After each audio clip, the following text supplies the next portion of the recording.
I think it's time to put the hammer down and say hello to my viewers. I've been working on the cabin for the last three months, more than 3 months, and I have done very little camping. Well, that's about to change. Hopefully, at least I believe there is a window of opportunity that's getting smaller and smaller, which I can do a little long distance travel again. I don't want to blow it. I want to get out there as soon as possible before the curtain falls again. What this video is about is I want to do a little bit more tweaking inside the trailer. There are some things I've done in the past and I think I want to improve on them. They're minor tweaks, but they might be of interest to some people. And I also want to talk about being prepared for long distance travel and camping. I did do a video like that in the past. However, in these new present times, these new challenging times, the rules have changed. So I'll go over what I believe you need to prepare for today's reality. Let me start at the front of the camper, the one directly behind the tow vehicle, where I have my kitchen. This is my dining room table. I have my editing room. This is where I put my laptop and do my editing. It's also a temporary bed. This comes down. It's also my shower room, because underneath this is my pop-up shower. I'm not going to show you that, but I'll give you the general idea. Remove the cushion, and underneath here is the shower curtain, the pump, the water. It all comes up.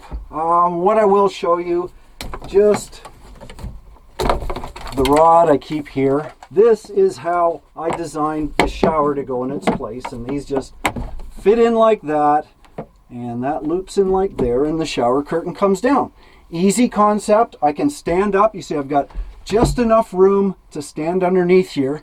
What the problem's been, however, is this shelf, because it's kind of in my way. It came with the trailer. I don't like it. I'm going to remove it. The second thing I want to do is do something with this light. This light is useless. What does it light? It lights the back of my head. It doesn't light anything here. There are no lights directly above this table. So I'm either going to point it in the right direction or I'm going to put something up. I don't know. I've got some ideas in my head. I've got no blueprints. I've done no math. I'm just simply going to wing it. This is the galley, which includes the furnace, the refrigerator, storage area, and a cutlery drawer. What I want to improve upon is the refrigerator. Now, you might have known when I originally got this, it was not the original refrigerator. It had the stand-up kind, with the door, and every time you open up the door, all your cold air would flow onto the floor. It was very inefficient and it took a lot of power to use. That's why I switched to the chest type, which is very efficient. And the nice thing about the chest type is I can take it out. I can use it in my Jeep because it's 12 volt, and I can also use it in my cabin. So having something that's portable is a bonus. However, the way I installed it needs improvement. I did have the same concept in my A-frame. I had a smaller Alpacool and it just slid out on the floor. It was pretty easy. The reason I didn't do it exactly the same way on this one is there is all this electrical wiring underneath, and so it's on a platform. It's elevated up from the floor. I had to work with what I had at the time, and a strap there, come out like this. And if I got it right, it would stop right there. If I didn't, it would fall on the floor. Open it up, but it would always open up at an angle. And to get it in, you really have to get back down and push. Not very convenient. I need to improve on that, and I have a few ideas. Other things, I still am looking for another furnace. This one's noisy. I'm not going to go into that in this video, but I am looking at other types, only propane. That's all I'm interested in that might fit this area. As far as this, a lot of people have commented it's supposed to be a dry erase calendar, so you have an important date, and when you get up and you walk past here, your date's gone. It wasn't a good idea. It's not a good location, so I think I'm going to put something else there that's a little bit more practical. After removing the trim and cutting off the bottom, I removed the existing platform. I spread out the wiring and kept it flat with duct tape. This allowed me to place the thin board directly on the floor without the need for elevation.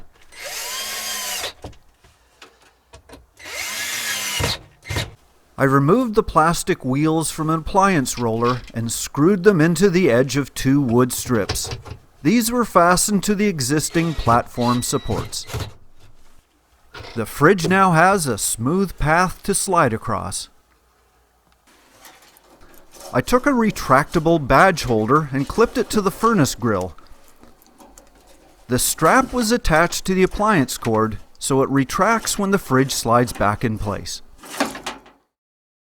Okay, work's all done. Let's see how well I've improved it. Fridge kind of looks the same. Same strap. Strap works. No point in messing with it. It was how it came out and went in that was the big issue. So let's try it now. Comes out easy. Slides in easy. No issues. And I don't have to be down here. I can be up here. Nothing in the fridge. That's a problem. I'll fix that. Everything's working smoothly. I think that'll resolve a lot of those issues. Now, as far as that dry erase board, it's not there anymore. In place, got a towel rack. Now, I can use this for towels, of course, but I was more thinking of using it as an area to dry things and to warm them up because the propane furnace is right underneath. So if my socks get wet, I can put them there. Or if there's a chill in the morning, because I didn't have the furnace on, I can crank up the furnace and I can put my pants and my shirt and all that, get them all toasty before I get out of bed. Much better application for this area. And I'll show you what happened to the dry erase board. It's right over there. Now I could use this also for wet towels, which brings me to the other thing. How did I do with the shower corner? So let me step right into the shower this time, fully clothed, which is probably a good thing. Show you what I did. I finally removed that corner shelf, and what a bonus. Look how much more room I've got. More scrubbing area, which is perfect. And because I have more room, I've actually extended the shower curtain rod back, and I added this addition here because the way I had it before, this sort of just dangled down, wasn't very effective.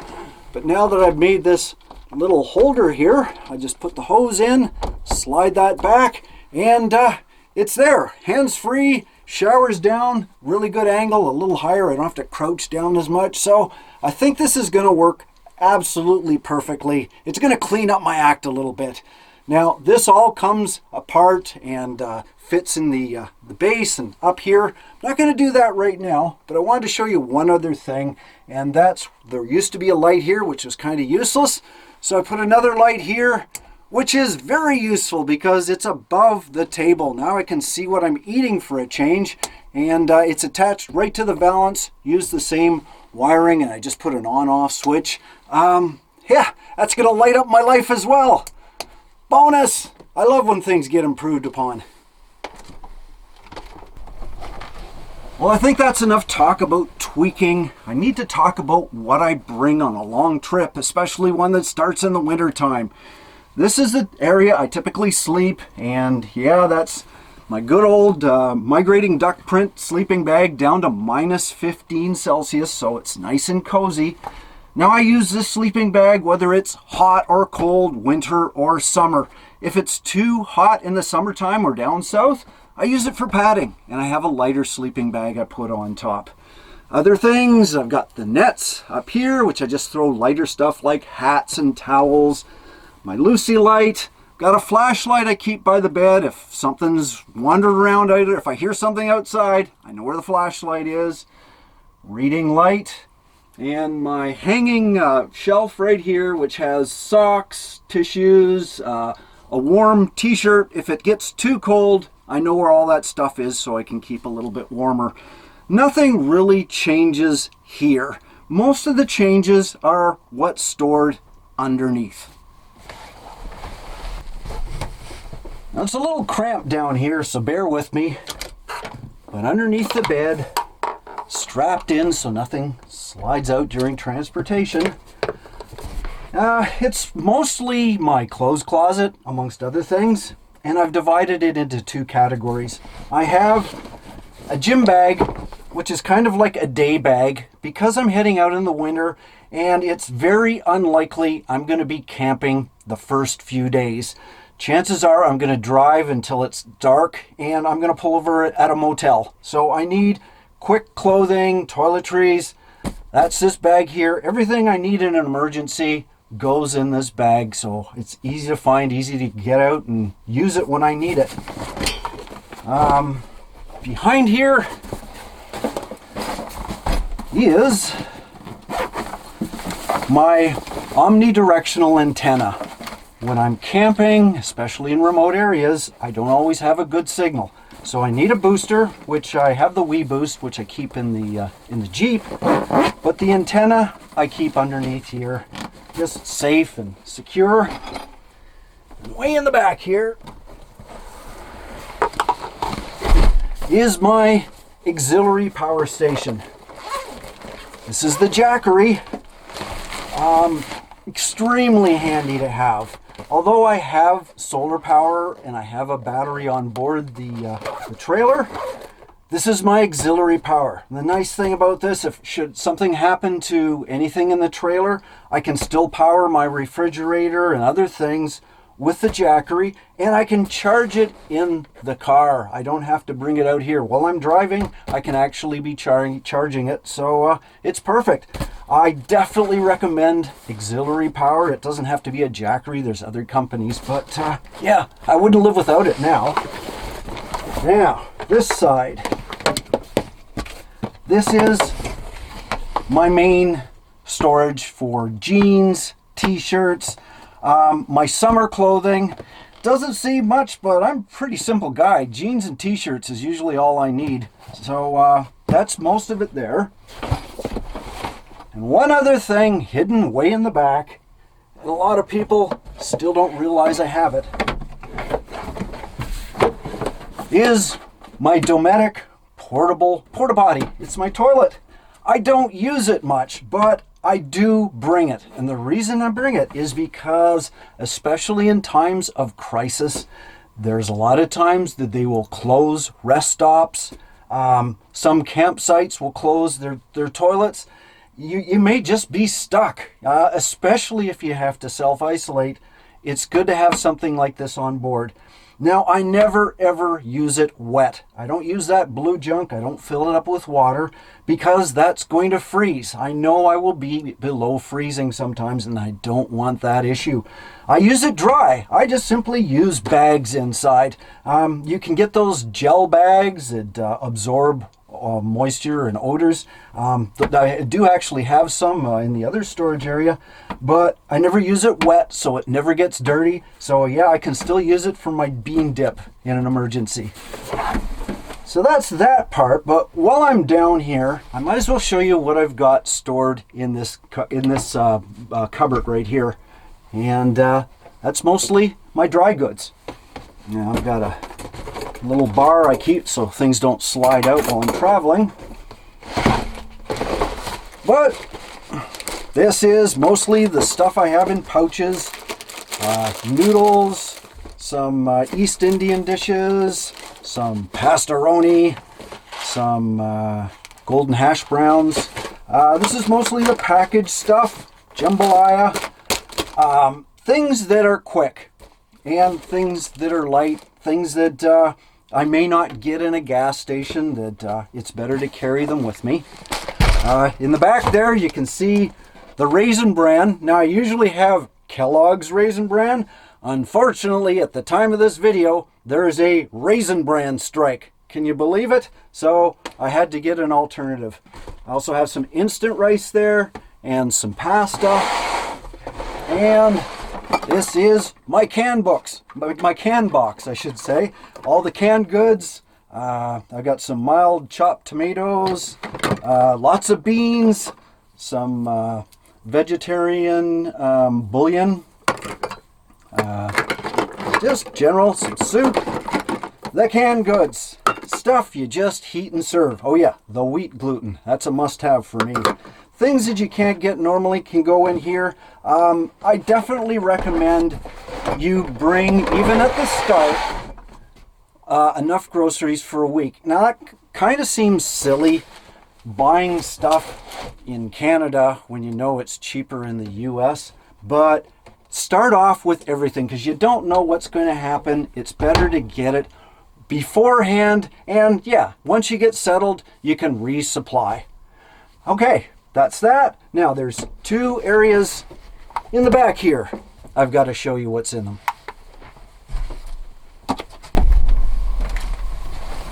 Now I do find that getting into these side compartments is a little bit awkward, which is why it's mostly for stuff that's seasonal that I don't need right away.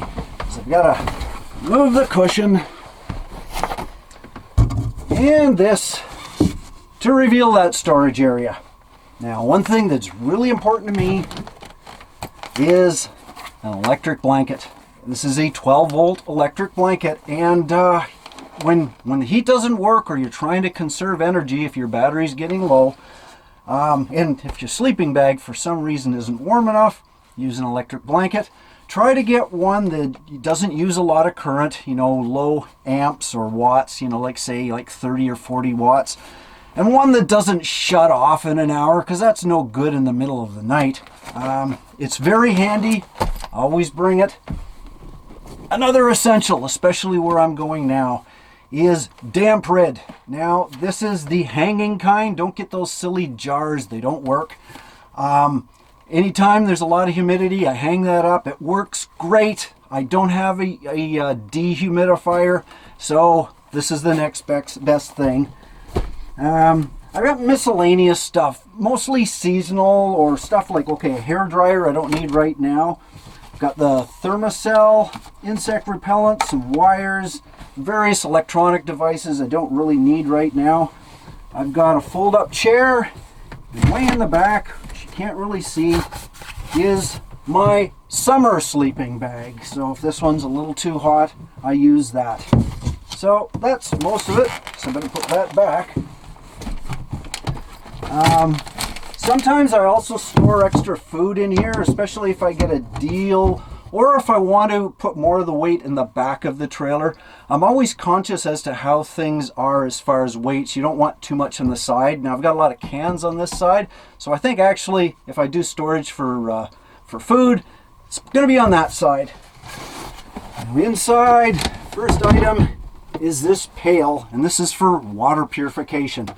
What it is a pail with, with double duties in it. These are the poop bags I was talking about, and no, they're not going to purify any water. That's just for storage. But what I do have in here is my Mini Well personal water filter. And the idea is there's going to be lots of times, especially when I'm in the backwoods, where there's no potable water, there's no drinking water available. So I've got to go to a lake, stream, or river, fill this up, put it through here and filter it so I can have drinking water and shower water as well. Absolutely essential. Where I go, you need some way of purifying the water, and that's how I do it. In here, I've got some shoes, another shower curtain in case I tear the one, bear spray. Bears hibernate right now. Not needed, but it might be later on. And I've got a laundry bag, which obviously to keep my dirty laundry, but I also keep my winter clothes in here in the summertime, and it makes a great pillow if you need one. So that's that section. Now that's for my full-length storage area. Not an awful lot has changed, but I'll show you a few things anyway. Upper part is my pots and pans, my plasticware, my kettle, and my essential coffee cup. Good old mirror. And in here This is mostly stuff I need, like, I don't want to fumble with. I want to find it right away, like my charging cords. Now that they're hanging up, I know where they are because I used to lose them a lot. Essential documents, things that I need. Now, what's added here is things like vaccination records. I need to bring those now. And the other thing I need to bring is rapid testing kit, masks, hand sanitizer. I've even got a N95 here. They're all essential. All my road maps are here. And I guess the only other thing that I should mention, well, two things actually, is I also have a membership with AAA, so that if I get stuck on the road, they'll tow me to a garage or to a campsite because it covers my RV as well. And last but not least, and it's totally essential, medical insurance. It's a little bit more expensive right now, but I would not travel without it. So the only other thing I have to mention is inspiration. This is my inspirational map right here. It's a map of the Western Hemisphere, most importantly, Canada, US, where I'm headed now, Mexico, Central America, South America. I'd love to get to those places at some point. I can always dream. Not going to happen anytime soon, but I'd love to say someday I'm going to be right there.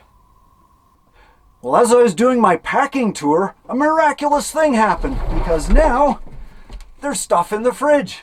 Not an awful lot. The reason being is because I'm crossing into the US, the border will not allow me to bring fresh produce. No fruits, no vegetables.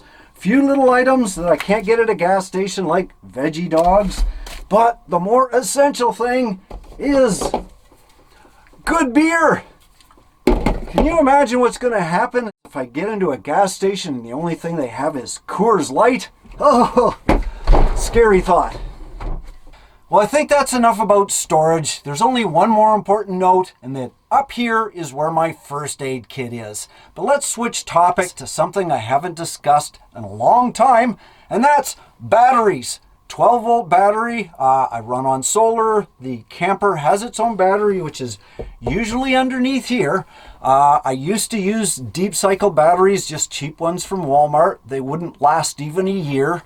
Then I switched to an AGM, which stands for absorbent glass mat. It's a fancy battery which lasts a lot longer, and it's good all year round. One thing that I didn't try, but I did recently, it's a secret, is this one, the Lithium. Now, some may recall in past videos I haven't been overly excited about using lithium batteries. The first one was the price, because like 3 years ago, a good one was like $1,500, and they came down a little to say like $1,000. That was way too much money for me. But when they finally got to under $500, I thought, you know what? Okay, I'll give it a try. And here it is, the Scream Power. That's the scariest name for a battery I've ever heard. I hope it's not going to scream or cause people to scream. I just hope it works. I've been trying it throughout the summer. It's worked fine. Shouldn't be an issue. However, there's one thing a lot of people don't realize about lithium batteries, especially those that travel in the cold, is that you cannot charge them up when it's below freezing. You'll destroy them. You'll void the warranty, by the way. So you've got to make sure it's above freezing when they're being charged. That is a bit of a problem for me because I'm always below freezing. What do? I am like right now, I am not in a heated garage. I'm outside. I'm using a plug-in, but I'm exposed to the elements most of the time. And I'm going to have at least 3 days where I have to have this thing plugged in, but it's going to be below freezing. I've got an idea. I don't know if it's going to work, but it's what I'm going to try. Hand warmers, because this battery typically sits underneath here. I've kept it warm inside for the last little while, but it has a little container that it goes in. What I'm going to do is put these hand warmers all along it. They're good for, it says 10 hours. That should get me through the worst of it. I'll just keep exchanging it. I can actually bring it, if I'm in a motel, I guess I can bring it in if I don't have a plug-in, keep it warm until I finally get somewhere where it's not below freezing. I can hardly wait.